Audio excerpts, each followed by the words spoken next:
여러분 안녕하십니까? 수요일 아침 뉴스 퍼레이드 황병준입니다. 스트롱맨의 재선이냐, 사상 첫 여성 대통령의 탄생이냐, 전 세계가 주목하는 미국 선택의 날이 다가왔습니다. 미국은 지금 현장 투표가 한창인 상황인데 일부 투표소에선 개표도 진행되고 있습니다.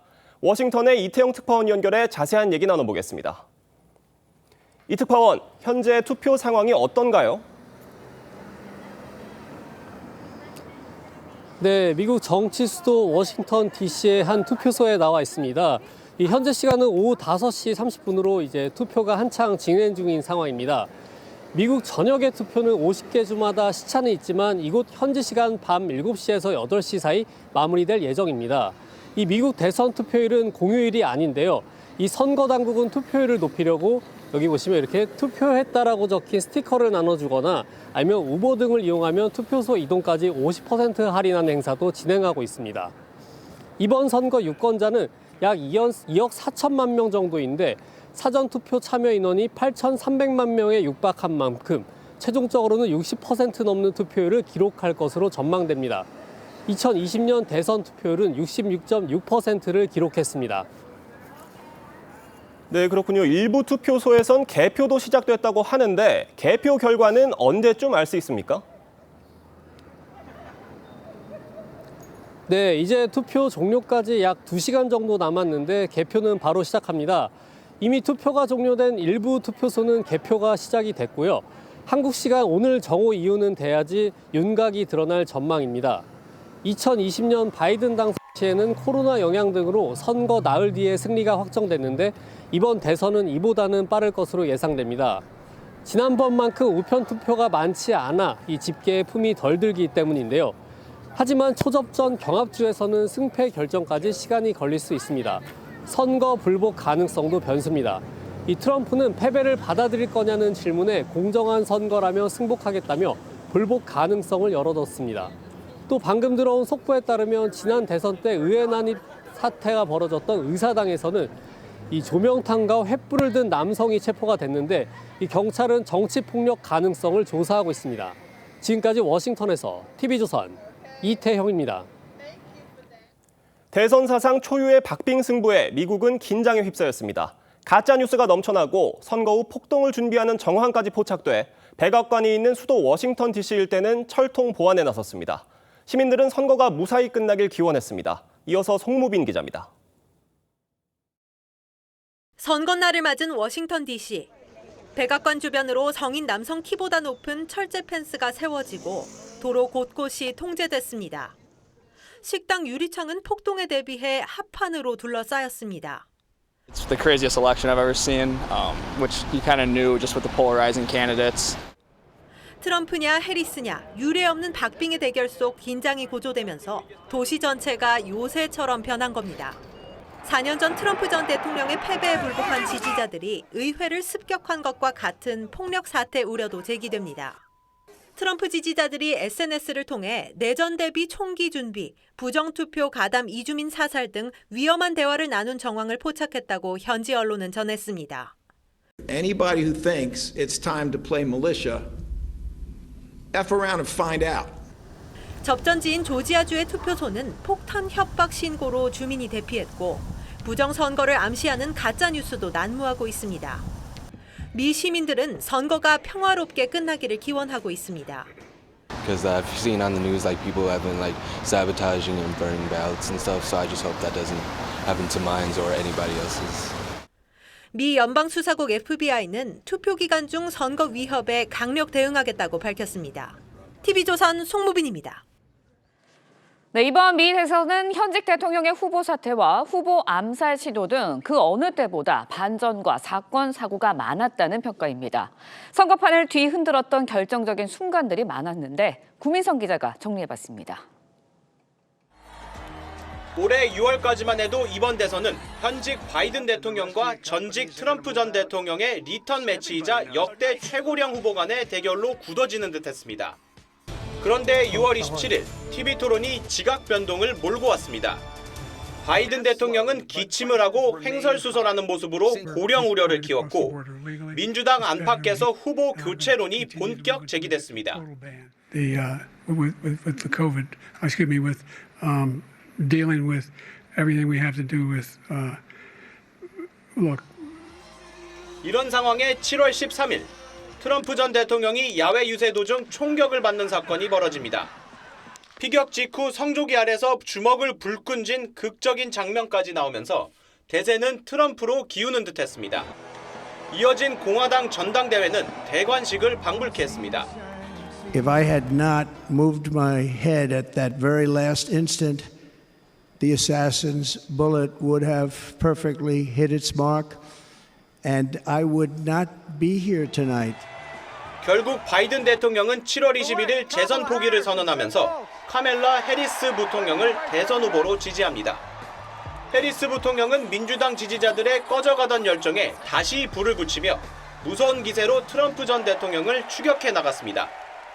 I accept your nomination to be President of the United States of America.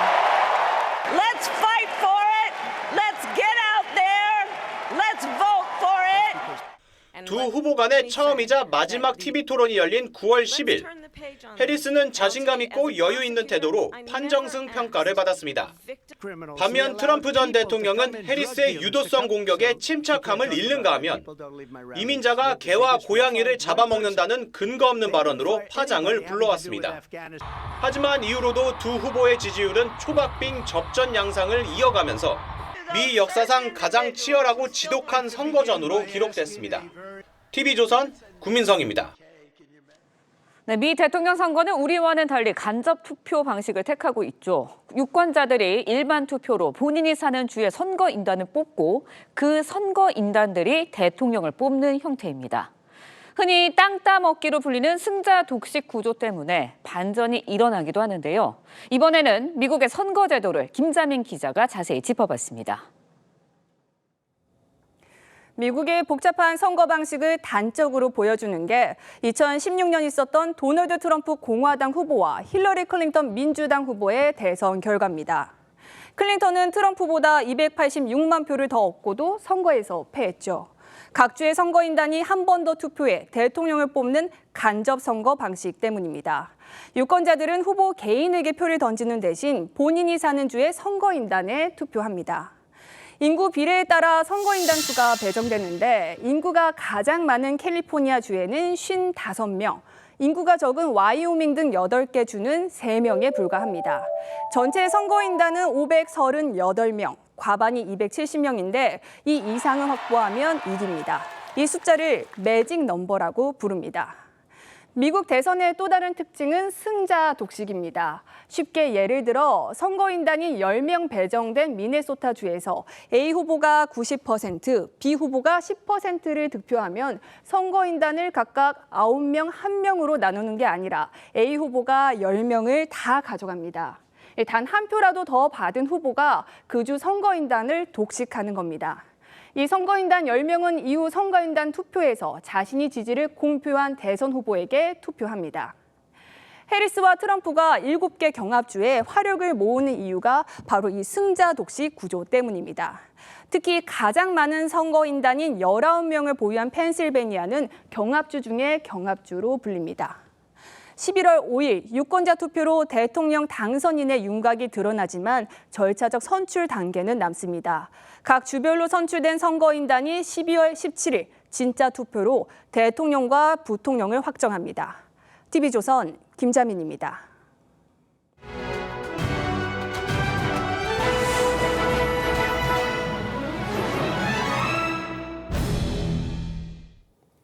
초박빙 접전이 벌어지고 있는 제47대 미국 대통령 선거에 세계의 이목이 쏠리고 있습니다. 네, 전문가들과 함께 자세한 내용 짚어보도록 하겠습니다. 이상환 한국외대 정치외교학과 교수, 조한범 통일연구원 석좌연구위원 함께합니다. 안녕하세요. 안녕하세요. 정말 마지막까지 전례 없는 예측 불허 접전 펼쳐지고 있습니다. 이렇게까지 초박빙 선거가 펼쳐지고 있는 이유 뭐라고 분석하십니까? 예, 먼저 미국 대선은 사실상 당파성, 내가 어디 소속이냐가 중요한 부분이었는데 이번에는 너무 대비되는 후보가 나왔습니다. 백인 남성 후보 대 유색인종 여성 후보의 대결 구도라고 하는 것. 다시 말해서 당파성을 희석시키는 그런 요인들이 많기 때문에 초박빙으로 가고 있고 또 한 가지 말씀드릴 수 있는 것은 정책 선거라기보다는 이미지 선거적인 측면이 좀 강해졌다라고 하는 겁니다. 왜냐하면 전 대통령, 현 부통령 이미 정책적 검증 속에서 한 번은 테스트를 받았던 후보들입니다. 그러다 보니까 그런 면에 있어서도 그렇고요. 마지막으로 한 가지 더 지적할 수 있는 부분은 뭐냐면은 경합주에서 있어서의 선거 결과에 영향을 미치는 요인들이 있다. 예를 들어 가지고 애리조나 같은 경우에는 전통적인 그러한 공화당 지역으로 얘기하고 있지만 네. 지금 상황으로 본다면은 예를 들어 가지고 낙태 문제에 있어서 이번에 주민 투표도 하고요. 예. 그다음에 TSMC가 거기에 지금 애리조나에다가 반도체 공장 짓기로 했는데 트럼프가 되면은 어떻게 될까? 이런 변인들도 있고 또 미시간 같은 경우에는 인구수의 변화에 따라 가지고 백인 남성 비율이 점점점 유권자 중에서 높아지고 있다. 이런 부분들이 하나의 영향용이라고 보겠습니다. 네, 잠시 짚어주셨지만 결국은 7개 경합주에서 승패가 판가름 난다라고 봐야 할 텐데 경합주 상황도 지금 최근에 나온 여론조사를 좀 보면 굉장히 박빙 구도거든요. 오차 범위 내에 있고요. 어떻게 보시나요? 그러니까 우리하고 좀 비슷합니다. 우리도 네. 선거라면은 이쪽 서쪽, 예. 동쪽 나뉘잖아요. 그리고 이제 결판은 수도권에서 나거든요. 그거하고 비슷하게 지금 미국은 50개 주 중에서 7개, 그러니까 소위 이제 북부의 러스트벨트라고 하는 3개주, 위스콘신, 미시간, 펜실베니아, 예. 남부에 이제 조지아, 애리조나, 네바다, 노스캐롤라이나 이 7개거든요. 그러니까 여기를 누가 가져가느냐인데 여기도 초박빙이에요. 그러니까 이틀 전에 조사했을 때는 해리스가 우세했어요. 4승 2무 1패. 근데 전날 조사를 똑같이 이게 뒤집혔어요. 예. 트럼프로. 그러니까 지금은 여기도 초박빙이다. 초박빙. 그리고 이제 최대의 승부처라고 하고 할 수 있는 이제 펜실베니아. 네. 19명 선거인단 있는. 여기가 지금 그 팽팽하거든요. 그러니까 지금까지의 여론조사는 사실은 이 결과를 예측하는데 아무런 의미가 없어요. 왜냐하면 모든 차이가 오차 범위 내고 정말로 초박빙이니까. 그러니까 지금 그럼에도 불구하고 저 7개 주에서 예를 들면은 캘리포니아 같은 경우는 선거인단 55명인데 그렇죠. 여기는 민주당 절대 뭐 하늘이 무너져도 민주당이고 텍사스 같은 경우는 하늘이 무너져도 공화당이거든요. 그러니까 그 구도는 안 변했다. 저 7개 주 표심이 어디로 가느냐인데 이게 지금 안개 속입니다. 네. 정말 그 결과 예측이 무의미하다라고 평가해 주실 정도로 초박빙 접전 펼쳐지고 있는데 특히 샤이 트럼프, 히든 해리스 이런 숨은 표심이 이번 선거에 향배를 가를 것이다. 이런 분석 나오고 있습니다. 근데 샤이 트럼프도 있다고 보고요. 히든 예. 해리스로 있다고 봅니다. 근데 이제 어떻게 보면 저는 좀 상쇄 효과가 있지 않을까 그런 생각이 듭니다. 무슨 그 낙태 문제라든가 이런 거에 따라서 히든 해리스 얘기도 나오고 있고 또 트럼프의 개인적인 이미지 때문에 지지자들이 지지한다는 걸 좀 말을 안 하고 그런 부분 때문에 있는데 전 상쇄 효과가 있다고 보고요. 그럼에도 불구하고 저도 이게 얼마나 될까 하는 것은 상당히 미지수라는 생각이 드는 게 제가 2016년에 이제 그 미국 대선 기간 중에 체류 중일 때 네. 미시간에 있었는데 이렇게 보다 보니까 저는 제 주변엔 거의 다 힐러리 지지자였어요. 근데 막상 보니까 그 도시를 벗어나서 농촌 지역으로 가니까 완전히 거기는 레드 웨이브가 있었더라 하는 걸 느낄 수가 있었거든요.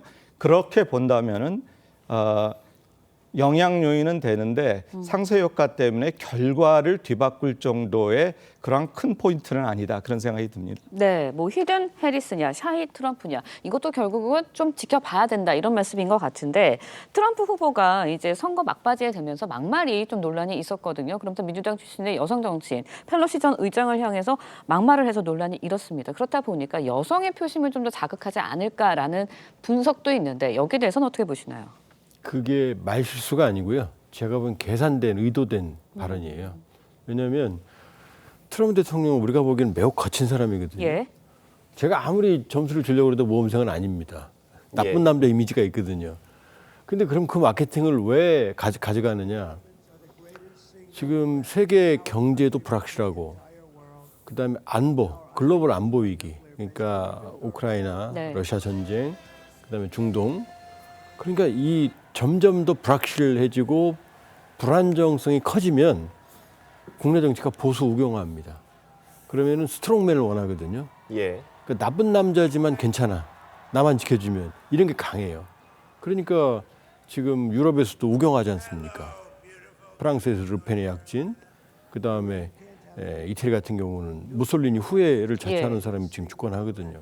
그러니까 저렇게 막 거칠게 그러니까 여성에 대한 거친 발언을 하는 게 실수 같지만 사실은 자긴 그만큼 강한 사람이다. 이걸 보여주는 거거든요. 그러니까 저렇게 거친 얘기를 해도 지지율이 안 떨어지는 이유는 뭐냐면 별로 좋아하진 않아요.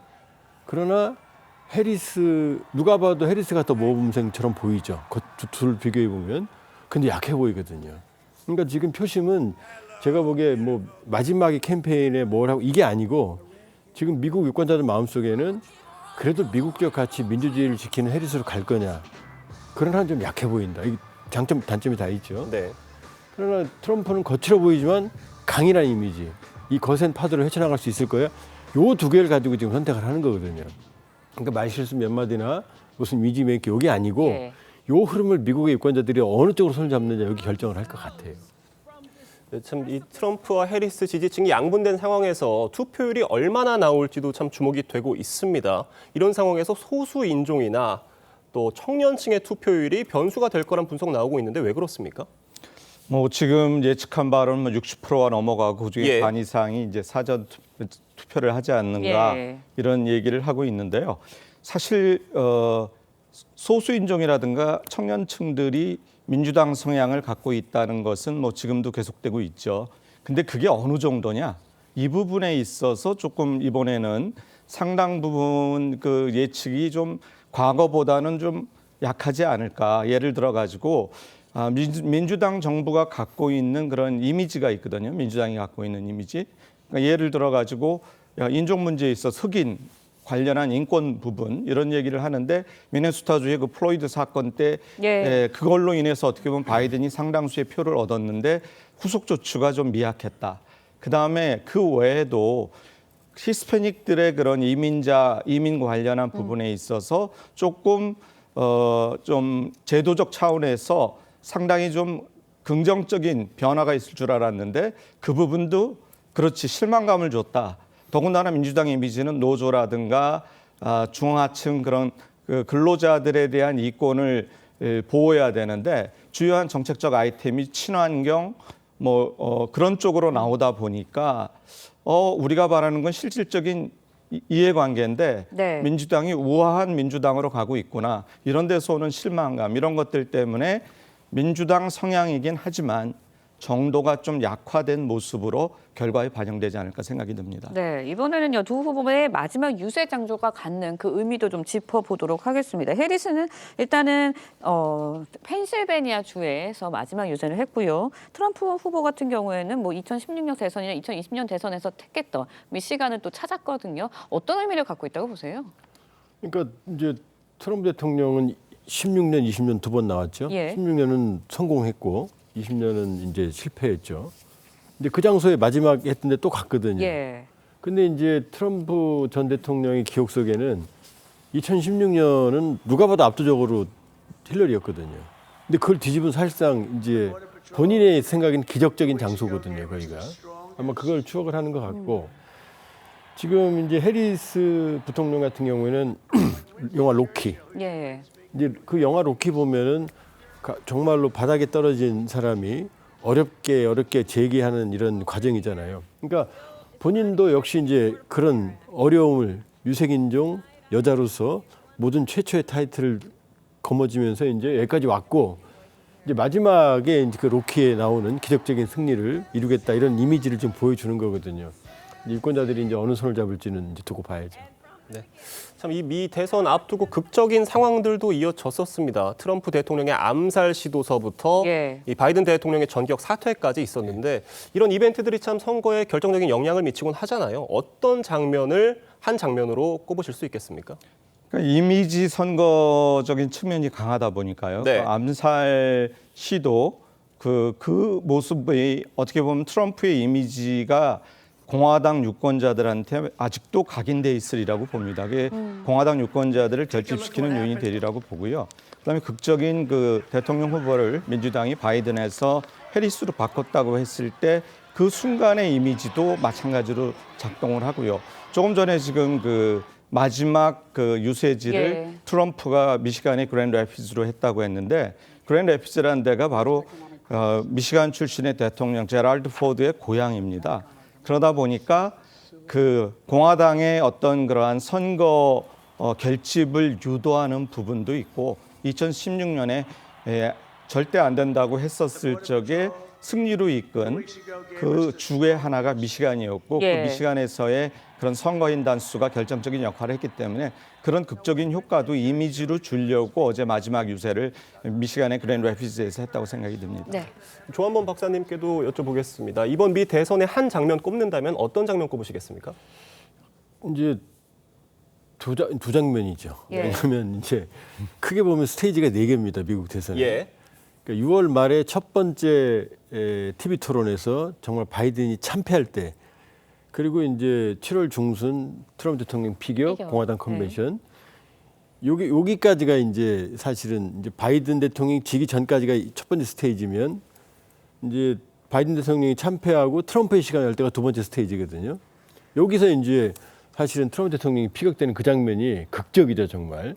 근데 세 번째 스테이지는 뭐냐면 7월 21일 날 바이든 대통령이 전격적으로 사퇴하거든요. 이때부터는 이제 이 해리스의 시간입니다. 그러니까 이 두 번째, 그러니까 공화당으로서 트럼프로서의 극적인 시간이 저 피격 장면이라면 이제 민주당으로서의 극적인 시간은 바이든 대통령이 사퇴하는 거죠. 그러면서 이제 해리스의 시간이 세 번째 스테이지가 오거든요. 그런데 해리스 대통령이 생각보다 해리스 부통령이 생각보다 항상 그 문제, 과연 신데렐라 아닐까? 컨텐츠가 있을까? 이 문제를 극복을 못했어요. 그러면서 이제 다시 트럼프의 시간이 오면서 이제 거의 트럼프로 가는 푸름이었는데 마지막 한 열을 남겨두고 다시 박빙으로 초박빙이 된 거거든요. 그러니까 가장 극적이라면 그 피격 장면과 지금 저 장면, 지금 사퇴하는 장면, 약 각각의 이제 하나씩 장면을 가지고 있는 거죠. 네, 선거 이제 가열 양상 뛰면서 폭력 사태, 선거 결과에 불복하는 사태까지도 우려되고 있습니다. 그러다 보니까 워싱턴 D.C. 인근 뭐 의사당 백악관 인근에 철제 펜스가 세워졌다 이런 얘기까지 나오고 있는데 이렇게 선거 결과에 불복하는 사태가 우려되는 상황, 이 상황은 어떻게 보세요? 이번에도 재연이 될까요? 이번엔 그래도 정부가 의회도 그렇고요. 특별 국가 보안의 날로 지정해서 아주 보안 시스템을 철저히 하고 있기 때문에 그런 상황까지는 안 가리라고 보지만 그럼에도 불구하고 극렬 지지자들이 있기 때문에 유사한 상황이 우려되는 그러한 부분이 있다라고 봅니다. 그래서 사실 어떻게 보면 미국 민주주의가 퇴행하고 있는 게 아닌가 하는 실망감을 주는 그런 행동인데요.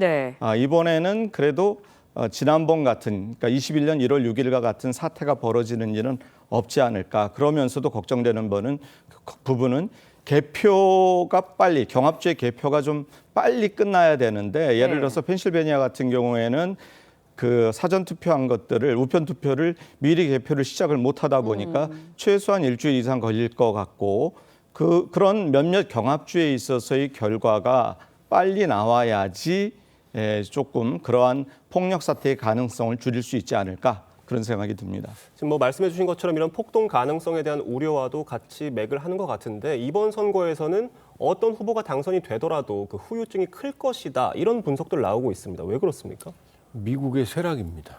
왜냐하면 미국 선거제도는 누가 봐도 불합리합니다. 저는 아주 후진적이라고 보거든요. 왜냐하면 득표율이 더 있어도 떨어지잖아요. 2000년 엘고도 그렇고. 그리고 각 주마다 선거가 다 다르고 방식도 다르고. 그러니까 아마 후진국에서 저런 선거였다면 아마 나라 절단 났을 거예요. 미국이니까 버텼거든요. 근데 왜 이런 일들이 벌어지기 시작하느냐. 미국이 한때 세계 GDP의 40%까지 장악을 했거든요. 근데 지금 25%도 안 돼요. 내리막길이죠. 그러니까 안에 불안했던 그런 문제들이 다 누적된 것들이 나오면서 이것들이 이제 극단적인 정치, 이 증오의 정치로 가고 있는 거거든요. 그러니까 사실 미국이란 나라에서 지금 선거 불복을 공공연히 얘기하는 후보가 나오고 그 후보가 될 가능성도 있고 이미 폭동 사태가 있었고 그러니까 아주 사실은 불안한 세계 질서를 보여주는 거고요. 그러나 이 선생님 말씀하신 것처럼 이미 미국은 충격적인 2021년 1월에 캐피털 사태를 겪었기 때문에 난임 사태를 이미 학습 효과가 있고 그러니까 그런 정도는 아닐 가능성이 있다. 그러나 트럼프 전 대통령이 이미 한번 피격당했고 두 번째 암살 시도도 있었어요. 그러니까 그런 형태, 그러니까 외로운 늑대형이라든지 돌발적인 안 그래도 뭐 총기 난사 사건이 일상인 나라니까 네.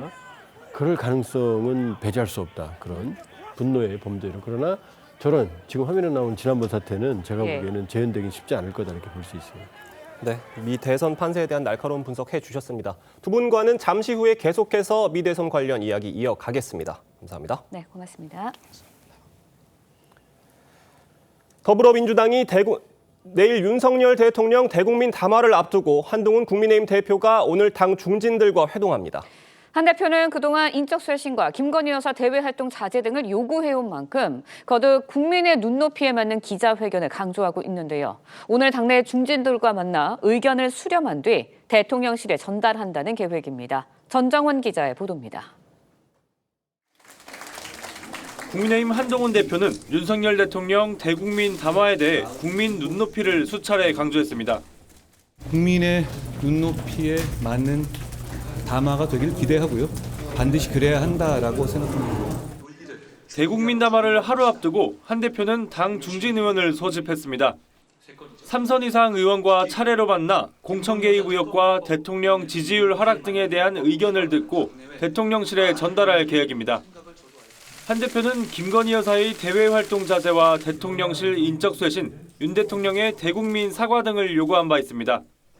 국민들께서 걱정하시는 부분에 대해서 대통령께서 솔직하고 소상하게 밝히고 사과를 비롯한 필요한 조치를 해야 합니다. 윤 대통령은 내일 형식에 제한이 없는 끝장 토론식의 기자회견을 검토 중인데 공천 개입 의혹과 김 여사 특검법, 제2부속실 설치 등에 대한 입장을 밝힐 것으로 보입니다. 여당 일각에서는 윤 대통령이 한 대표 요구사항 등과 관련한 전향적인 쇄신안을 내놓을 거란 전망이 나옵니다. TV조선 전정원입니다. 더불어민주당이 대국민 담화를 앞둔 윤석열 대통령을 향해 압박 수위를 높이고 있습니다. 네, 김건희 여사 특검법을 수용하라며 국회에서 집회를 시작한 데 이어 이번 주말에는 처음으로 당 지도부 차원에서 시민단체와 연대하는 집회를 열기로 했습니다. 김창섭 기자의 보도입니다. 민주당 의원이 국회 본관 앞에 모여 여당의 김건희 여사 특검법 수용을 촉구합니다. 특검하라! 특검하라! 특검하라! 법사위 소위에서 특검법을 의결한 민주당은 14일 본회의 표결까지 밤마다 집회를 열기로 했습니다. 김건희 특검을 수용하고 죄를 지었으면 죄값을 치르라는 것입니다. 이재명 대표 측은 내일 예정된 윤석열 대통령의 기자회견이 사실상 마지막 기회라며 국민 눈높이에 맞는 메시지가 나와야 한다고 강조했습니다. 국민의힘 측은 야당이 후보를 추천하는 일방적 특검이라고 비판했습니다. 다수당의 의견만 반영되는 특검 추천은 그 상권 분립의 정신에 맞지 않다. 민주당은 이번 주말에는 처음으로 당 지도부 차원에서 시민단체와 연대해 집회에 나서기로 했습니다. 국민의힘은 이달 이재명 민주당 대표의 1심 선고를 앞둔 상황에서 누구를 위한 비상행동이냐며 반발했습니다. 민주당은 윤 대통령이 특검법에 대해 거부권을 행사할 경우 투쟁 강도를 높인 2차 비상행동에 나서겠다고 예고하며 전방위 압박에 나섰습니다. TV조선 김창섭입니다. 입만 열면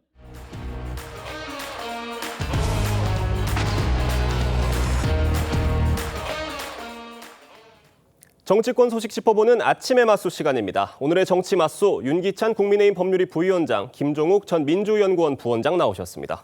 안녕하세요. 안녕하세요. 윤석열 대통령의 기자회견 내일입니다. 어떤 메시지가 나올지 관심이 쏠리고 있는데 여당 안팎에선 기대감과 우려의 목소리 함께 나오고 있습니다. 먼저 듣고 오겠습니다. 결단이 내려지면은 거침없이나 처리하시는 스타일이시니까 국민들께 납득하시고 또 국민들께서 충분히 이해하실 만한 조치가 있으시라 생각합니다. 자화자찬적인 메시지는 하시면 안 될 것 같아요. 국민이 평가를 해주시는 거지 본인이 미리 앞세워서 얘기하면 안 되잖아요. 예. 그다음에 국민들에 대한 진솔한 사과가 필요하다고 생각해요. 들어보신 것처럼 친한계에서는 우려의 목소리 나오고 있고요. 친윤계 이철규 의원은 생각이 좀 다르신 것 같습니다. 친한계에서는 우려의 목소리 왜 나오고 있다고 보십니까? 이제 우려라기보다는 이제 대통령의 그 발언 수위를 좀 높이려는 어떻게 보면 전략이라고 보여지고요. 그러니까 친한계에서도 걱정하는 목소리인 건 맞아요. 그런데 뭐 담화가 있고 나서에 대한 당내 평가가 오히려 또 국민적 평가를 이끌 수도 있는 거기 때문에 그런 점들은 이제 의원들이 생각을 해봐야 되는 문제가 있는 것이고 어쨌든 이번 그 담화 내지 기대간담회는 되게 중요하다고 생각을 합니다. 이걸 이성적 접근이나 합리적 접근보다는 약간 국민 공감대를 확인할 수 있는 감성적 접근이 일단 필요하다라고 보여지고요. 아마 대통령실에서도 그런 인식하에 아마 준비를 하고 있을 걸로 보입니다. 예를 들면 일단 사과 내지 유감 표명은 있을 것 같다는 생각이 듭니다. 왜냐하면 네. 대통령 자리라는 것은 이제 무한 책임이 있기 때문에 이것이 잘잘못을 떠나서 어쨌든 이런 논란이 있는 것에 대해서는 전반적인 사과 내지 유감 표명이 있으실 것 같고 그다음에 개개의 사안에 대해서도 아마 담화 당시에 예를 들면 김건희 여사 문제 부분도 전향적인 얘기들이 나올 걸로 저는 기대를 하고 있어요. 예. 그러니까 그냥 뭐 일반적으로 김건희 여사 부분에 대한 설명을 넘어서서 어떤 상징적인 조치가 뒤따를 가능성이 좀 크다 이렇게 보여지고요. 그다음에 이제 여소야대의 대통령이잖아요. 취임도 그랬고 지금도 그랬고 네. 어쨌든 국민의힘이 국민적 공감을 못 얻은 부분이 있는데 여소야대 하에 국정 운영이기 때문에 이재명 대표에 대한 영수회담 제안도 고려해 볼 만하지 않을까 뭐 이런 생각을 합니다. 네, 윤석열 대통령 담화에 대한 참 여러 가지 기대들이 있는 것 같고요. 윤석열 대통령도 고심을 하고 있을 걸로 보입니다. 참 어떤 해법들을 내놓을지가 관심인 건데 이 김건희 여사 해외 순방, 뭐 동행하지 않는 방안 이런 것들 거론되고 있어요. 어떤 수준의 해법이 나올 걸로 보십니까? 뭐 제가 볼 때는 김건희 여사에 대한 어떤 사과 정도로 끝날 단계는 이미 지났다라고 생각을 하고요. 근데 네. 이제 지금 나오는 기사들을 보면 뭐 외교 의전 이외에 대외 활동을 하지 않는다. 이 수준으로 매듭을 지을 수 있다고 생각하는 건 여전히 대통령실이 민심을 잘 모르는 것 같다. 아직 결론은 안 나왔습니다만 그런 걸 검토하고 있다는 얘기가 나왔죠. 두 가지 축이 있는 거죠. 이미 2021년 12월 달에 대통령 부인, 그 당시에는 대선 후보 부인이 나와서 앞으로 아내의 역할에만 충실하겠습니다라고 얘기했었습니다만 그 약속을 지키지 않았습니다. 그렇기 때문에 대화할 때 대외 활동을 하지 않겠다라는 얘기만으로 지금 사태를 넘어갈 수 없다라는 것 하나. 또 하나는 명품백 도이치모터스 주가 조작 문제와 관련 또 최근에 명태균 씨 발로 제기되고 있는 공천 개입 문제와 관련해서 여러 가지 위법의 징후들이 보이고 있기 때문에 이 부분에 대해서 어떻게 해소할 것인지에 대해서 대통령실이 답을 내놓지 않는다면 소위 김건희 여사의 거짓말, 그다음 최근 불거진 위법행위들이 결합되는 측면들이 분명히 있습니다. 따라서 특검법에 대한 나름대로의 대통령실의 결단이 없다면 네. 저는 국민들이 소위 대통령의 담화에 대해서 수긍할 수 있을 것인가? 또 여기에 결합해서 국민의힘 내부에서도 아마 이 부분에 대해서는 상당히 예를 들면 다른 목소리들이 나오고 있는 상황이기 때문에 네. 7일 대국민 담화가 중대한 분수령이 될 거라고 생각합니다. 뭐 특단의 대책과 자세한 설명이 필요하다 이런 말씀이신데 지금 명태균 씨 의혹 관련해서 답변이 참 주목이 되고 있습니다. 그런데 이 명태균 의혹 관련해서 허술한 설명을 내놓았다가 추가로 명태균 씨 녹취록이 공개가 된다거나 이 해명과 배치되는 녹취록이 나왔을 때는 참 파장을 예상하기가 힘든 수준일 것 같아요. 어느 정도 그 사실 체크를 하지 않으셨을까라는 생각을 합니다. 예. 이제 기억에 의존하는 부분이 문제가 있긴 하지만 뭐 휴대폰도 갖고 계실 테고 어쨌든 제가 볼 때는 앞으로 명태균 씨 내지 민주당이 폭로 예상되는 이런 부분을 선제적으로 말씀을 먼저 하실 수 있어요. 그러니까 이런 사실관계는 더 있을 수 있지만 뭐 예를 들면 통화는 없다, 문자 메시지는 더 있을 수 있다. 뭐 김건희 여사 관련해서 네. 이런 식의 어떤 내용에 이런 식의 어느 정도 전반적인 앞으로 예상되는 폭로가 예상되는 것에 대한 선제적인 대응할 가능성도 없잖아 있고요. 네. 그다음에 기존 것에 대한 설명은 당연히 하셔야 되겠죠. 이것을 국민 인식 바탕으로 이런 사안인데 이게 국민께는 상당히 좀 우려스럽게 비쳤다라는 것에 대한 유감 표명. 네. 이 정도로 명태균 씨 관련돼서 수사가 진행되고 있기 때문에 그 정도로 아마 일단락하지 않을까 이런 생각을 합니다. 지금 윤석열 대통령이 7일에 대국민 담화를 하고 그 이후에 민주당에서 명태균 씨 녹취록을 추가로 공개할 가능성도 있다고 보십니까? 뭐 지금 상황 자체들은 제보가 계속 들어오고 있다는 거거든요. 예. 들어오는 제보와 관련해서 비밀을 좀 잘 지켜야 되고 이 녹취 내용 자체가 객관적인지 파악하는 시간이 꽤 많이 들기 때문에 그것을 감당하기 어려운 상황이어서 저는 지금 정치 일정과 무관하게 객관성을 확보해야 되는 측면이다. 그래서 만약 그 객관성이 확인된다면 저는 7일이건 9일이건 10일이건 그 내용들을 공개할 것이고요. 그래서 저는 7일이 중요하다는 말씀이 7일 날 대통령께서 이 부분과 관련해서 국민들이 납득할 만한 그리고 야당에서 수긍할 만한 내용이 나오지 않는다면 당연히 해결되지 않는 미제가 계속 남아있는 거 아니겠습니까? 이 미제를 남겨놓고 대통령이 국민에게 신뢰를 받을 수 없을 거라는 생각이 분명히 들기 때문에 저는 7일 날 이 부분과 관련해서 포괄적으로 소위 야당의 의견이든 아니면 민심이든 아니면 여론조사의 결과든 이것들을 수용한다라는 말씀을 하셔야만 이 상황 자체가 나름대로 봉합 단계로 넘어갈 수 있다고 생각합니다. 네. 이런 가운데요. 윤석열 대통령 기자회견 관련해서 추경호 원내대표가 윤 대통령을 직접 만나서 건의했다고 밝혔습니다. 또다시 한동훈 대표 패싱 논란인 건데 관련 얘기 들어보겠습니다. 제가 어제 대통령실에 다녀왔습니다. 가급적 국민과의 소통의 기회를 일찍 가지시면 좋겠다. 추경호 대표님이 용산 대통령실을 방문해서 빨리 진행해야 한다는 의견을 전달했다고 하는데 저는 몰랐습니다. 당 중심에는 추경호 원내대표님이 계시다 이런 발언을 했는데 이 발언에 대해서 어떻게 평가하세요? 그게 만약에 당대표가 아니라 원내대표가 중심이다라고 생각하는 거라면 착각이고 잘못된 발언이죠. 그렇지만 그런 취지겠습니까? 설마? 물론 한동훈 대표가 그 사실을 몰라서 패싱 논란이 있는 건 맞습니다만 그래도 이 추경호 대표가 대통령에게 한동훈 대표의 주장에 힘을 실어서 건의를 한 걸로 보여요. 저는 저 부분은 이제 패싱이라는 문제가 생기려면 당 대표 의사에 반하는 어떤 의사 전달을 예를 들면 의원들의 종합적인 의사 전달을 당 대표하고 상의 없이 당 대표의 평상시 표명 의사와 반대되는 의견을 전달했다. 이런 패싱 논란이 있을 수 있어요. 그런데 아니 한동훈 대표께서 이제 즉시 좀 해야 된다라는 여러 가지 의견을 전달했는데 이것을 공고히 하는 취지의 의견을 전달했고 또 의원들의 의견을 종합적으로 모아서 한 것이 아니고 다른 당내 또는 당원들의 우려를 전달한 거잖아요. 저는 저것을 패싱 논란이라고 하는 것은 모든 것이 다 한동훈 대표를 거쳐서 가야 되는 건 아니잖아요.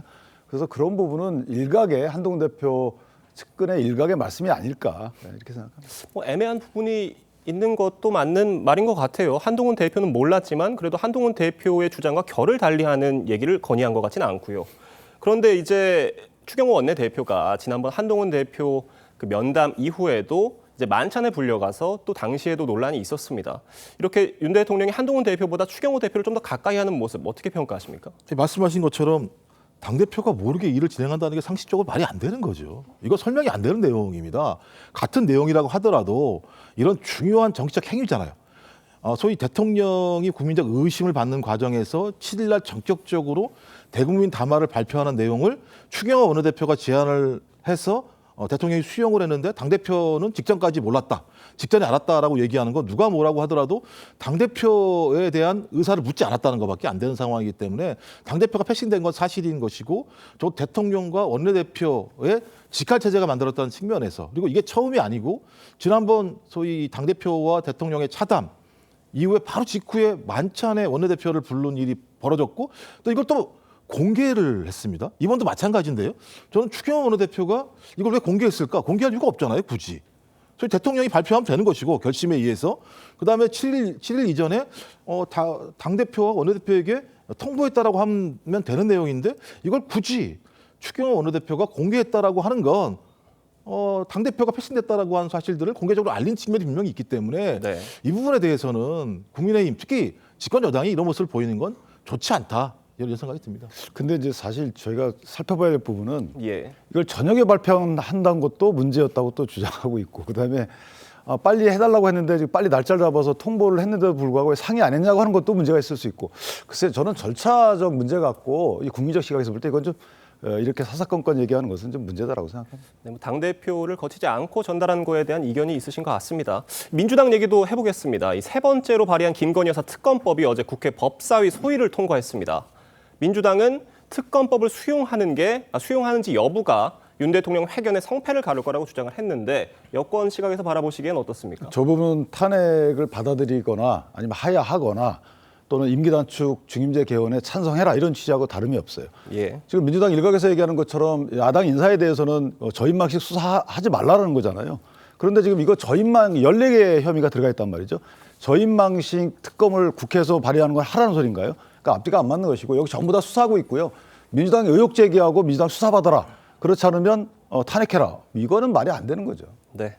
지금 대통령 담화가 하루 남았습니다. 지금 대통령이 하고 싶은 말보다 해야 할 말을 해야 한다는 고언들이 많이 있는 것 같습니다. 오늘 말씀은 여기까지 듣겠습니다. 감사합니다. 겨울의 시작을 알리는 입동이 하루 앞으로 다가왔습니다.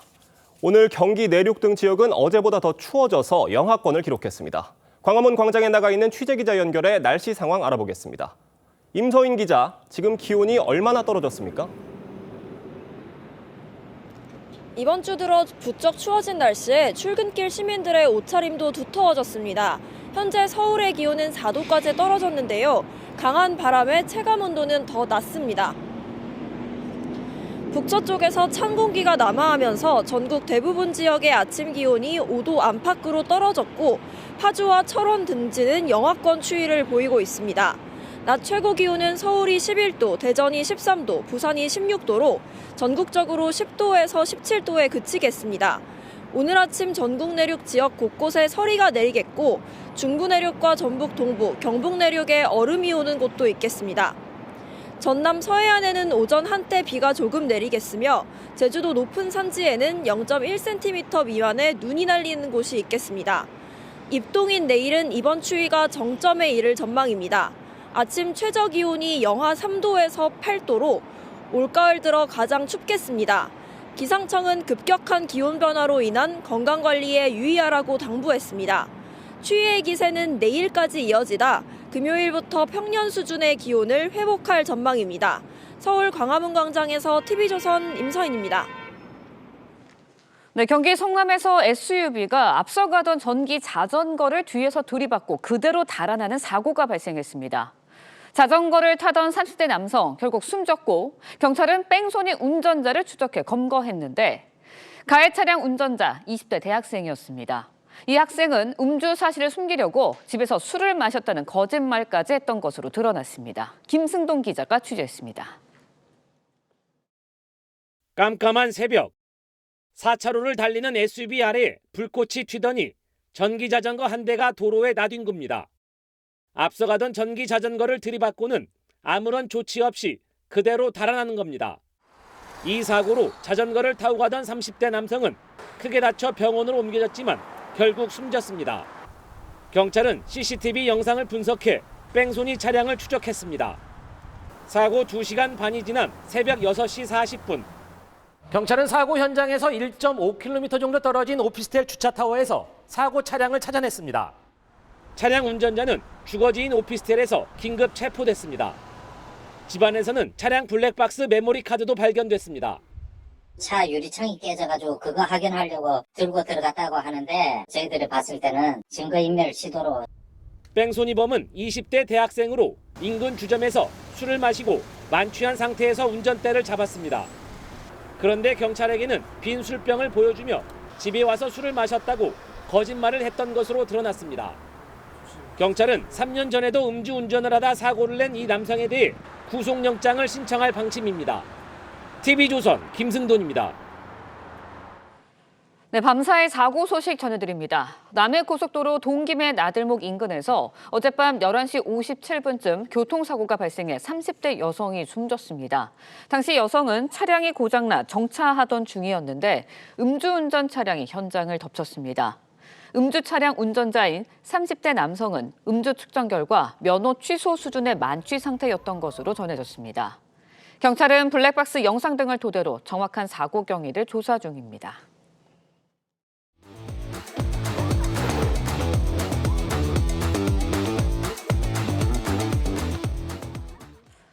네, 화제가 된 사건 사고 소식 짚어봅니다. 아침의 이슈 시간입니다. 오늘은 강전혜 변호사와 함께합니다. 안녕하세요. 안녕하세요. 네, 함께 근무를 하던 여성 군무원을 살해한 뒤 시신을 훼손하고 유기한 현역 군 장교가 결국 구속됐습니다. 관련 영상 보고 이야기 이어가겠습니다. 피해자에게 할 말 없습니까? 여자분 휴대폰을 왜 버리셨어요? 하천을 왜 유기했습니까? 무슨 관계세요? 한 말씀 해주시죠. 한 말씀 해주시죠. 한 말씀 해주시죠.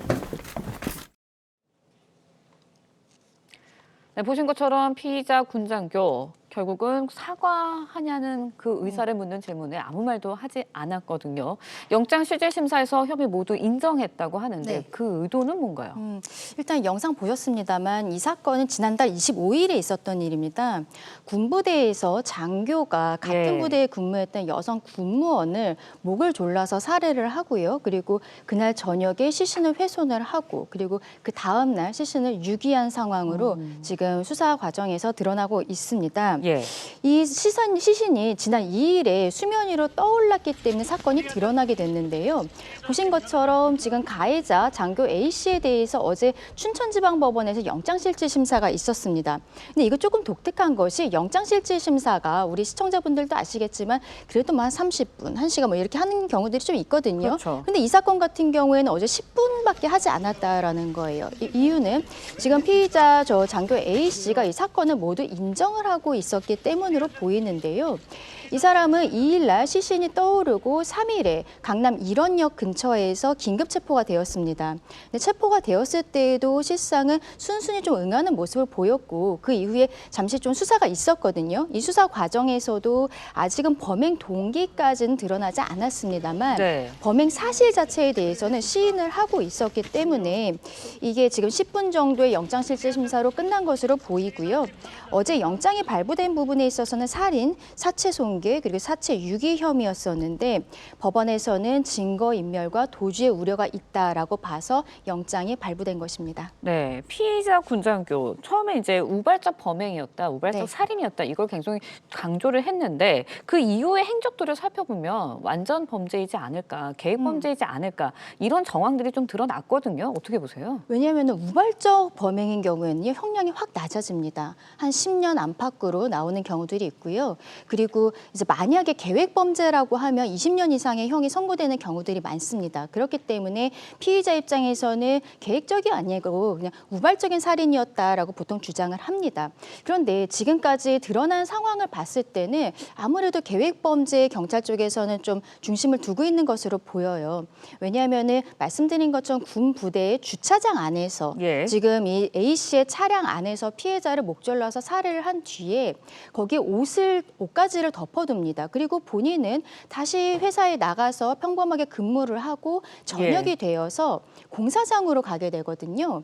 그리고 공사장에서 시신을 훼손하는 과정에 있어서도 본인이 어떤 범행 도구를 미리 준비를 한다든지 이런 모습을 보입니다. 그리고 시신을 훼손한 이후에도 그 바로 유기를 하는 것이 아니라 다음 날 저녁에 유기를 해요. 근데 유기를 한 장소가 예. 한강변인데요. 이곳이 지금 피의자 A 씨가 10년 전에 근무를 했었던 군부대 인근입니다. 네. 그렇다면은 본인이 그 지역에 대해서 아무래도 잘 알고 있었을 것으로 생각이 되는데 이렇게 준비를 한 도구들을 가지고서는 어떤 공사장에서 시신을 훼손을 했는데요. 예. 또 이 공사장이 실상은 지금 철거 집행 중이었던 거예요. 그래서 네. 이게 영장을 치고서는 경찰에서 여기에 수색을 하러 갔을 때는 이미 범행 장소였던 이 공사장 같은 경우에는 철거가 되어 있는 상황이었던 거죠. 그렇다면은 지금 이 피의자 입장에서는 공사장이 지금 철거가 진행 중인 공사장을 물색했을 것이다라는 예상도 가능하기 때문에 아무래도 이것은 계획적이 아니냐. 그리고 또 마지막으로 피해자는 이미 사망을 한 상태였단 말이죠. 그렇죠. 그런데 이 장교가 피해자의 휴대폰을 예. 가지고 회사에다 문자를 보내서 휴가 처리를 해달라. 그리고 휴대폰을 껐다 켰다 하면서 생활 반응이라고 표현을 하거든요. 이런 것들이 나오게 하면서 가족들과 지인, 여기에도 문자를 보내는 이런 대담한 모습들을 보였습니다. 이런 것을 봤을 때는 아무래도 계획 범죄 그리고 완전 범죄를 좀 예상했던 것이 아닌가라고 볼 수 있을 것 같습니다. 네, 피의자의 이제 신상 공개 여부도 주목이 됐었는데 어떤 결정이 내려질까요? 일단은 오늘은요 경찰에서 신상공개심의위원회를 결성할 것인지 자체를 결정한다고 합니다. 그러면 네. 만약에 결정을 하게 되면은 심의위원회가 근일 내에 개최가 되게 되고요. 그러면 여기에 있어서는 피해자 유족들의 의견도 듣게 됩니다. 가끔은 네. 피해자 유족 측에서 또 이제 2차 가해가 있을 수 있다. 그러면서 이런 신상공개를 원하지 않는 경우들도 있어요. 근데 예. 일단은 피해자 유족들의 그 의견을 한번 들어보고 그리고 위원회 자체 내적으로 이게 얼마나 큰 사건인지 그리고 국민들께 알려야 되는지에 대해서 결정을 하고 그때 신상공개가 결정될 것으로 보입니다. 네, 다음 이야기도 짧게 짚어보도록 하겠습니다. 2,000명이 넘는 투자자를 속여서요. 수천억 원을 챙긴 기획부동산 일당 검찰에 넘겨졌습니다. 수천억 원대의 사기 행각이 벌어진 건데 이런 게 가능하나요? 그러니까 지금 이 K삼흥이라는 회사가 있습니다. 예. 여기에 김현재 회장이라는 사람과 이제 일당 3명 정도는 구속 기소가 됐고 18명 정도는 불구속 기소가 되어 있는 상황인데요. 이게 폰지 사기를 한 것이죠. 그러니까 새로 들어온 신입 회원에게 돈을 받은 것을 가지고 기존의 회원들에게 돈을 주는 돌려막기 형태로 하는 거예요. 근데 이게 2021년 9월부터 올해 4월까지 피해자가 무려 2,209명이고요. 피해액은 5,281억 원 상당이 되는 것으로 알려지고 있습니다. 이들이 인터넷 광고를 해서 토지 보상 사업에 투자를 하면 여기에 대해서 원금은 당연히 보장을 하고 한 5에서 8% 정도의 수익도 주겠다라고 이야기를 하고 있는데 말하자면 정부와 지방자치단체에서 어떤 땅에 있어서 개발을 할 것이라는 본인들은 개발에 대한 것들을 미리 이제 입수를 했다라고 지금 주장을 하고 있는 것이죠.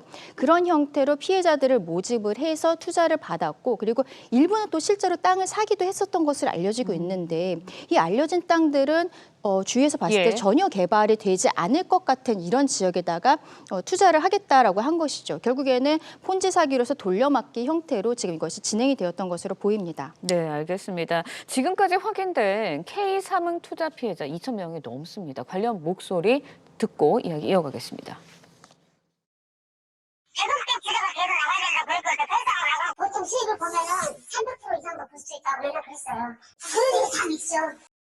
그쪽은 좀 가파라가지고 개발이 힘든 지역으로 알고 있거든요. 그쪽은 좀 여기 길가에서도 막 이렇게 좀 경사도가 좀 높아가지고. 네, 이 사건의 주범인 김현재 K삼흥 회장, 과거에도 똑같은 수법으로 사기를 쳐서 실형을 선고받은 적이 있다고 하는데 기획부동산 사기 원조격으로 알려져 있다고 해요. 어떤 사람입니까? 예, 맞습니다. 이 김 회장 같은 경우에는 전과가 39범이고 그중에서 사기 전과가 22개를 가지고 있는 사람으로 알려지고 있습니다.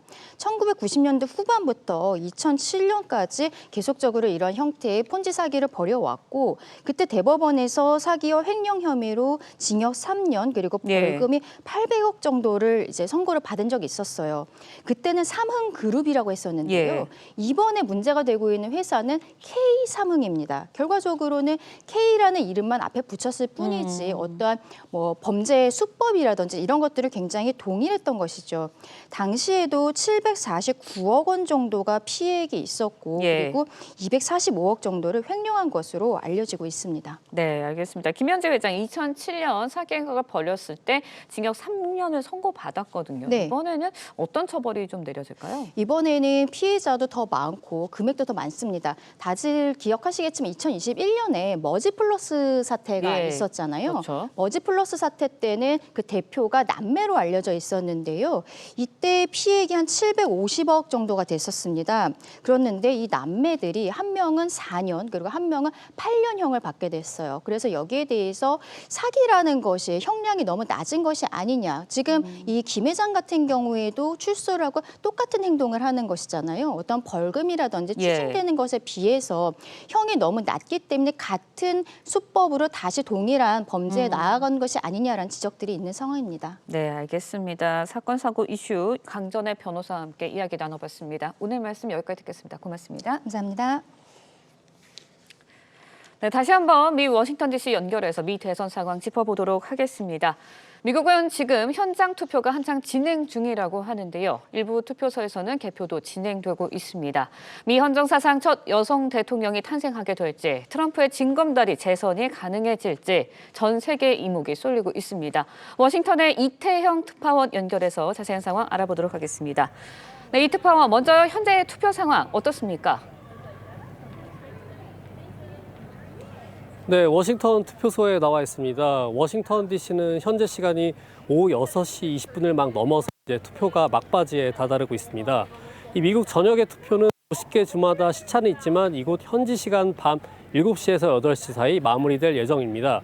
이 미국 대선 투표율은 공휴일이 아니기 때문에 이 선거 당국은 투표율을 높이기 위해서 이런 식으로 홍보물을 나눠주거나 아니면 우버 등을 이용하면 투표소 이용까지 50% 할인하는 행사도 진행을 하고 있습니다. 네, 이번 선거 유권자는 약 2억 4천만 명이 정도인데 이 사전투표 참여 인원이 8,300만 명에 육박한 만큼 최종적으로는 60% 넘는 투표율을 기록할 것으로 전망됩니다. 2020년 대선 투표율은 66.6%를 기록했습니다. 네, 일부 투표소에서는 개표도 시작됐다고 하는데 개표 결과 윤곽 언제쯤 알 수 있을까요? 네, 여기 기준으로 투표 종료까지는 30여 분 남았는데요. 이제 개표는 바로 시작을 합니다. 이미 투표가 종료된 일부 투표소는 개표가 시작이 됐고 한국 시각 오늘 정오 이후는 돼야지 윤곽이 드러날 것으로 보입니다. 이 2020년 바이든 당선 시에는 코로나 영향 등으로 선거 나흘 뒤에 승리가 확정이 됐는데 이번 대선은 이보다는 빠를 것으로 예상이 됩니다. 이 지난번만큼 우편 투표가 많지 않아 전 집계에 품이 덜 들어가기 때문입니다. 하지만 초접전 경주에서는 승패 결정까지 시간이 걸릴 수 있습니다. 선거 불복 가능성도 변수입니다. 트럼프는 패배를 받아들일 거냐는 질문에 공정한 선거라며 승복하겠다며 불복 가능성을 언급을 했는데요. 또 방금 들어온 속보에 따르면 지난 대선 때 의회 난입 사태가 벌어졌던 국회의사당에서 조명탄과 횃불을 든 남성이 체포됐습니다. 경찰은 정치폭력 가능성도 조사하고 있습니다. 지금까지 워싱턴에서 TV조선 이태형입니다.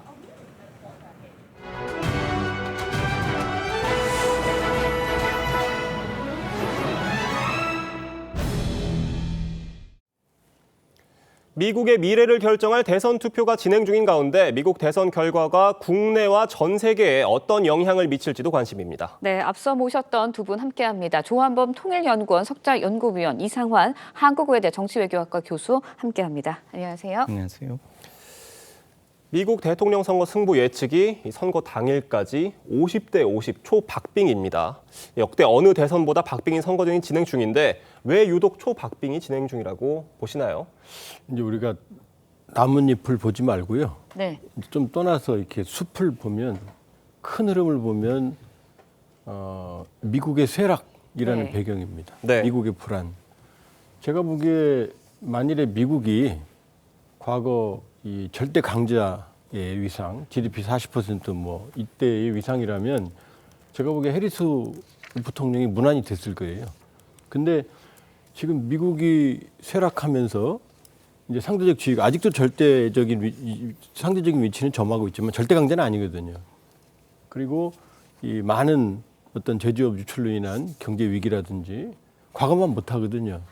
그러니까 이제 이게 트럼피즘의 배경이거든요. 예. 막아 다시 미국을 위대하게. 이제 이 바람이 부는 거거든요. 그러니까 이 상황에서 결과적으로는 이제 이 미국적 가치를 대변하는 이제 해리스 국제주의죠. 그러니까 미국이 도덕과 민주주의 가치 국제 무대에서 역할을 해야만 미국의 이상이 이제 유지가 된다는 국제주의를 대표하는 게 이제 민주당 해리스고, 그 다음에 고립주의. 아니다, 이제 우리만 챙기자라는 게 이제 트럼프거든요. 예. 그러니까 이 현상이 지금 충돌하고 있는 거거든요. 그러면서 미국 정치도, 그러니까 미국이 여유가 점점 없어지는 거죠. 그러다 보니까 정치가 양극화하고, 그리고 또 하나는 트럼프, 해리스 모두 강점과 약점을 모두 가지고 있습니다. 네. 왜냐하면 트럼프 대통령은 강인한 이미지지만 거칠거든요. 모범생 이미지가 아니거든요. 그러니까 이제 샤이 트럼프라는 얘기가 나오는 거고, 해리스 같은 경우에는 여러 가지 장점이 있죠. 유색 인종이고 여성이고 이 여러 가지 벽을 넘어온. 그러나 또 약점은 뭐냐면 이 거친 세상, 글로벌 경제 위기, 안보 위기 속에서 약해 보이거든요. 그러니까 여기에서 유권자들이 왔다 갔다 하니까 거칠지만 센 남자 트럼프냐, 예. 아니면 그래도 안정적인 가치를 추구하는 해리스냐, 여기서 지금 유권자들이 방황을 하고 있는 거죠. 이게 이제 충돌해서 박빙의 얘기가 나오는 겁니다. 네. 조한범 박사님께 질문 하나만 더 드려보겠습니다. 사실 미국 대선 결과가 국내에 어떤 영향을 미칠지가 저희의 관심이잖아요. 먼저 여쭤보면 우리 정부가 이미 지난해 상반기부터 미국 대선 관련 TF를 꾸린 걸로 알려졌는데 이 설치 시점이 빨랐던 이유가 있습니까? 이제 원래 그렇게 해야 됩니다. 예. 근데 이제 문제는 뭐냐면 그 TF를 만들어도 예. 누가 될지를 예측하는 게 중요하거든요. 네. 왜냐하면 그래야 이제 사전적인 네트워킹도 가능하고. 그렇죠. 그리고 이제 특히 우리가 트럼프 일기 때 많이 당했잖아요. 보호무역에 대한 예. 공세, 그다음에 방위비 분담은 사실은 생각보다는 선정적에서 그렇지 충격은 덜해요. 예. 그다음에 이 주한미군 위상이라든지 동맹 무시라든지 그러니까 한미 동맹의 근간을 두고 그러니까 우리 입장에서는 미국이 미국에 대한 선호도를 넘어서서 한미 동맹의 상수거든요. 경제나 정치나 안보나. 근데 이걸 흔드는 게 이제 트럼피즘 일기 때였기 때문에 그 우려의 가능성 때문에 이제 사실은 이제 이 TF를 일찍 만든 거고 그건 잘한 겁니다. 근데 이제 문제는 그렇게 만들었으면 양쪽에 이제 상황 진단을 하고 전망을 하고 네트워킹을 구축을 해야 되거든요. 근데 그게 얼마나 잘 되는지가 이제 문제고 일본 같은 경우 2016년 때 힐러리에 올인을 했어요. 그랬다가 낭패를 본 적이 있거든요. 그래서 지금 일본의 흐름은 이제 트럼프 쪽으로 완전히 기울어 있는 상황인데 그것도 또 모르죠, 결과적으로. 그렇죠. 좀 지켜봐야겠죠. 일단은 말씀해 주셨지만 트럼프 후보가 이번 대선에서 당선이 된다면 방위 및 부담 문제, 우리나라로서는 상당히 우려할 수밖에 없는 상황이거든요. 대책을 좀 세워야 되지 않을까라는 생각도 드는데 어떻게 보세요? 네, 우리 정부가 안전장치를 마련하기 위해서 지난달에 사실상 제12차 한미 방위기 분담 특별협정을 맺었습니다. 그래서 25년 대비 26년부터 5년간의 기간 동안에 한 8점, 그러니까 25년 대비 26년은 한 8.3% 정도, 1조 5천억 원 정도를 얘기를 하고 했는데요. 결정을 했는데요. 그러다 보니까 이제 어떻게 본다면은 트럼프 행정부가 들었으면 방위비 분담을 상당 부분 좀 인상하려고 재협상을 또 할 수가 있기 때문에 사전에 포석으로 이런 준비를 한 것 같고요.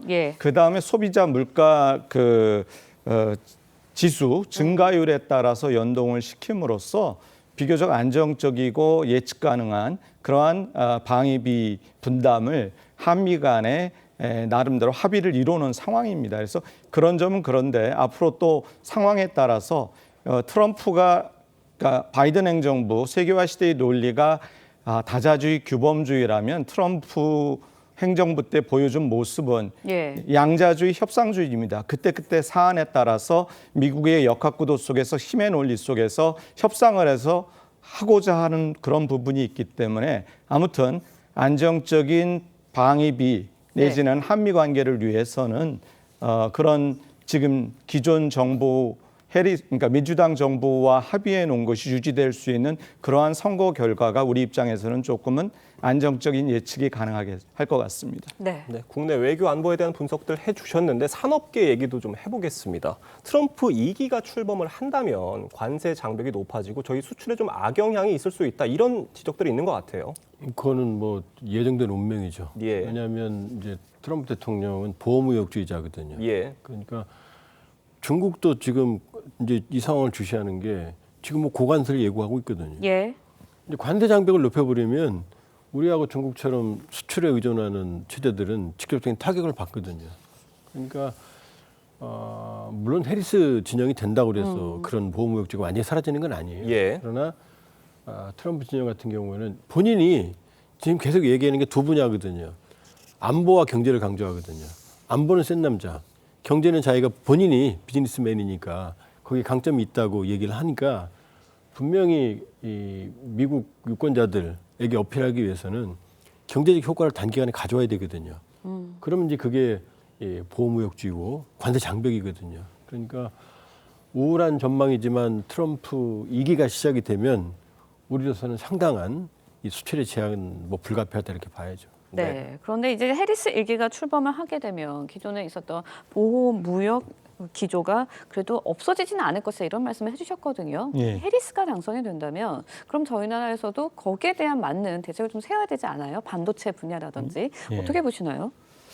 그 해리스가 되든 트럼프가 되든 보호무역주의 기조는 계속 유지될 거다. 근데 정도차가 있겠고요. 대중 경제 차원에서 보면은 트럼프가 보다 더 강력한 그런 고관세 60%라든가 여러 가지 얘기를 하고 있는데 해리스가 되더라도 기존의 바이든 행정부 때 아시다시피 반도체 동맹하면서 칩스법 보조금 줘서 그렇게 하는 부분들이 있는데 그런 거라든가 그다음에 IRA, 인플레이션 감축법 같은 것들을 통해 가지고 아무튼 간에 진영을 가치 공유에 따른 진영화를 시켜놓고 그 진영 내의 국가들을 미국의 세계 패권 전략 속에 넣어서 동의를 구해서 함께 가는 부분이 있는데 그러다 보니까 우리 입장에서는 미국과 중국 사이에서 하나의 그 중간에서 상당히 딜레마에 빠질 수 있는 통상 딜레마에 빠질 수 있는 그런 부분이 약이 될 수가 있다라고 하는 겁니다. 그래서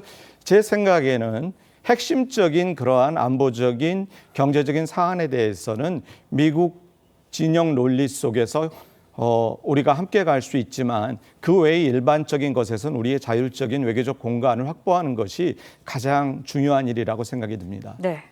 네, 조한모 박사님께 질문 드려볼게요. 그 대선 결과에 따라서 정부의 대북 정책에도 영향이 있을 수밖에 없을 텐데 어떻게 전망하십니까? 그 부분도 물론 이제 트럼프 대통령이 2018년, 19년에 이제 싱가포르, 그다음에 이제 판문점, 하노이 판문점 이어지는 1년에 이제 3차례나 1년 정도 되는 기간에 3번 김정은을 만났거든요. 그런 건 역사상 처음이죠. 그런 탑다운 방식 때문에 우리가 이제 그 추억이 있는데 그런데 북핵 문제는 탑다운이 왜 실패했냐면 바텀업, 아주 치밀한 방대한 북핵 문제를 해결하기 위한 실무적인 접촉이 있어야만 탑다운이 되거든요. 근데 그걸 그냥 둘이 만나서 몇 마디 말을 뚝딱 하다가 이게 깨진 거거든요. 그러니까 트럼프 전 대통령이 된다고 하더라도 그런 파격적인 양식은 재현되기 쉽진 않다. 그리고 또 하나는 지금 트럼프 일기 때는 본인의 재선 때문에 그런 정치적인 마케팅이 필요했거든요. 그리고 본인 정치적 위기 때 그걸 했어요 또. 근데 지금 재선 부담이 없거든요. 그럼 과연 그때처럼 캠페인 때는 김정은을 막 올려 세웠지만 그렇게 중시할까? 오히려 미국에서 중시하는 게 지금 유럽이거든요. 그럼 북한 문제보다는 푸틴, 젤렌스키 이 협상 본인이 뭐 하루 만에 전쟁 끝낸다고 그랬으니까 아니면 중동 이쪽에도 우선이 있을 개연성도 우리가 배제할 수는 없거든요. 그다음에 민주당 바이든 정부 해리스 진영이 된다고 그러면 바이든 정부 4년 동안 아무것도 한 게 없어요. 북한하고 실무 접촉도 못했습니다. 그러니까 어떻게 보면 무능한 거예요, 우리로 보면. 그러니까 사실 두 쪽이 된다고 그래서 뭐 파격적인 돌파구가 마련되는 건 쉬운 건 아니다. 그러나 이제 우리가 우려해야 될 건 뭐냐면 트럼프 대통령은 북한의 완전한 비핵화 표현을 쓰질 않고요. 해리스 진영도 이번에 정강 정책에서 비핵화를 빼버렸어요. 그리고 워싱턴에서 나오는 게 현실론. 여기서 북핵을 동결하고 미국에 대한 공격 능력을 막고 그다음에 이제 일부를 축소하는 핵군축론 얘기가 지금 나오고 있거든요. 그게 이제 공화당이나 민주당이나 동일해요. 우리한테는 안 좋은 거죠. 북핵을 인정을 하는 거니까. 따라서 누가 되든 미국의 현실론적 접근 여기에 대한 대응이 제가 보기엔 더 필요해 보입니다. 참 전 세계 이목이 집중된 미 대선 진행되고 있습니다. 특집 방송도 TV조선과 함께 해주시길 바라겠습니다. 오늘 말씀은 여기까지 듣겠습니다. 감사합니다. 고맙습니다.